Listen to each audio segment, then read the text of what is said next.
Rumah Kayu Bagi Ilmu.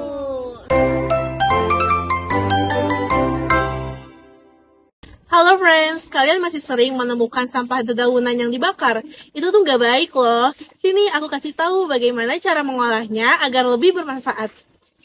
Daun-daun kering bisa diolah menjadi kompos organik menggunakan metode biovertinet dengan campuran sampah coklat seperti daun kering, kardus, serbuk gergaji, atau tapas kelapa yang nantinya dicampur dengan daun-daunan hijau, sekam, dan juga biosaltamax yang sudah dicampurkan dengan 1 liter air.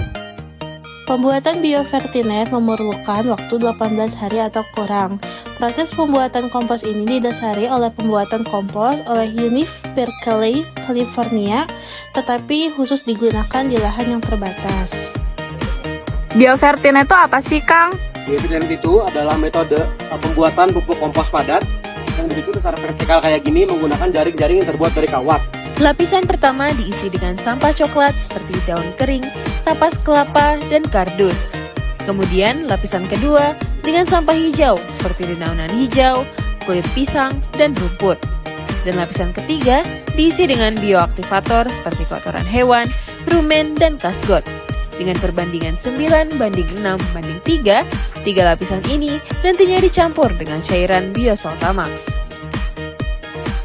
Cara pembuatan biovertinet yang pertama, gunakan ram kawat atau buat ram dari bambu. Kedua, isi ram tersebut dengan beberapa lapisan. Lapisan pertama diisi dengan sampah coklat, lapisan kedua dengan sampah hijau, dan lapisan ketiga dengan bioaktivator. Lakukan hal itu sampai memenuhi ram. Yang ketiga, siram biosaltamax di setiap lapisnya secara perlahan-lahan. Bismillah, ini biosaltamax. Biosaltamax ini memang pupuk organik, C-nya 51%, NPK totalnya 8%, tapi dia punya bakteri baik. Buat teman-teman yang tahu ini nyebutin merek lain ya, Yakult itu 1 sendok teh itu ada 11 miliar bakteri. Sama, ini adalah bakteri, miliaran bakteri yang dipadatkan ke dalam 30 gram. Ini mampu dicairkan ke 200 liter air atau 1 drum biru biasanya kalau di Indonesia ya. Cara menggunakannya yaitu mencairkan 1 kotak biosaltamax ke dalam 1 liter air.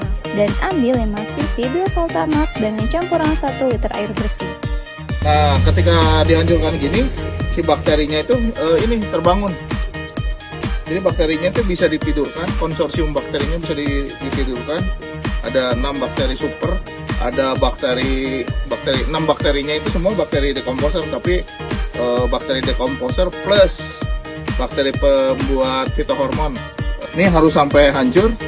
Nah, kalau misalnya ini mau diaplikasi, minimal ditunggu 15 menit biar dia hidup dulu, terus kemudian bekerja sama.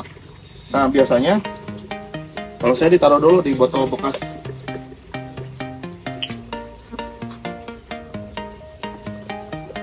Dan ini nggak ada waktu expire-nya, unlimited. Tapi dia udah terbangun.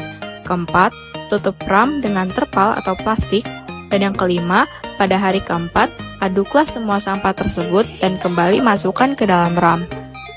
Untuk memastikan kematangan kompos yang sudah kalian buat, pastikan suhu kompos sekitar 38-40 derajat Celcius, lalu pastikan juga kompos memiliki aroma humus atau teh. Dan pastikan bahwa kompos mengumpal ketika dikepal dan bisa hancur kembali, serta pastikan bahwa warnanya hitam coklat. Kompos yang sudah matang ini bisa digunakan untuk campuran media tanam dengan mencampurkan 1:1:1, di mana media tanam tersebut adalah tanah lokal, kompos matang, dan biochar. Kompos matang bisa ditebarkan di atas pot atau permukaan tanah di mana tanaman kita berada. Suhu kompos yang tidak naik menandakan bahwa dekomposisi berjalan dengan lambat. Solusinya, periksa bioaktivator. Apakah lapisan ketiga yaitu kotoran hewan, rumen, kasgot, dan lain-lain kurang.